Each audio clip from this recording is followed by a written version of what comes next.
किती छान अनारसे तयार झालेत।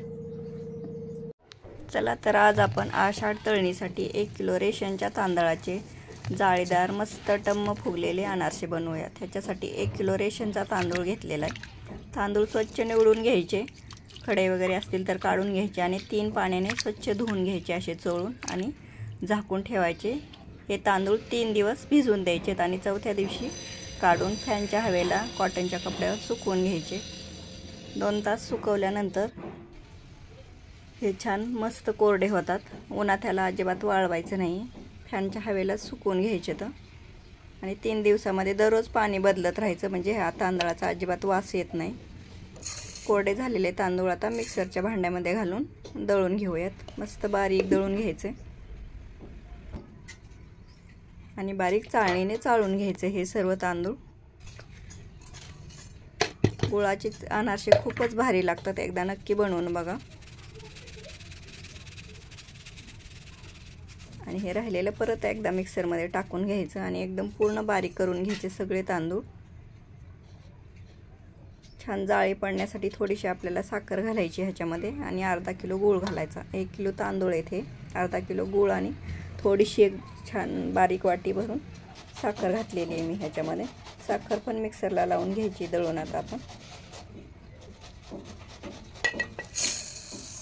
हे अनारसे तुम्ही नक्कीच एकदा करून बघा, नक्कीच आवडतील तुम्हाला। व्हिडिओ जर आवडला तर व्हिडिओला लाईक, शेअर आणि सबस्क्राईब करायला विसरू नका।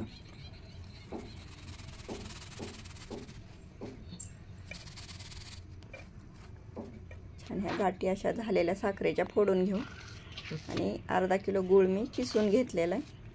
त्याच्यामध्ये आता थोडा थोडा करून घालू आणि छान मिक्स करून घ्यायचे। तांदळाचं पीठ, साखर आणि हे गूळ जे आहे ते असं छान हाताने दोन्ही एकजीव करायचे। पूर्ण गूळ पिठामध्ये छान मिक्स झाला पाहिजे।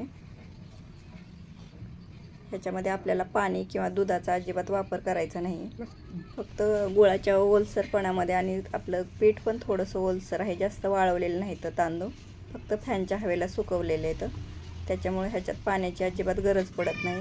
घट्ट गोळा असा करून घ्यायचा आणि रात्रभर परत डब्यामध्ये घालून भिजत ठेवायचे, रात्रभर मुरू द्यायचं आणि सकाळी आता आपण ह्याचे परत अनारसे बनवून घेऊ।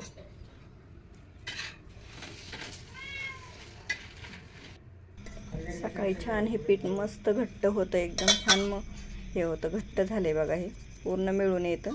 आणि आता हे ताटामध्ये घेऊन ह्याचे लहान लहान असे गोळे करून घेऊ। जास्त घट्ट जर वाटत असेल तर एकदम थोडंसं अर्धा 1 चमचा दूध घालायचं आणि हे छान परत मळून घ्यायचे मोठ्या ताटामध्ये घेऊन।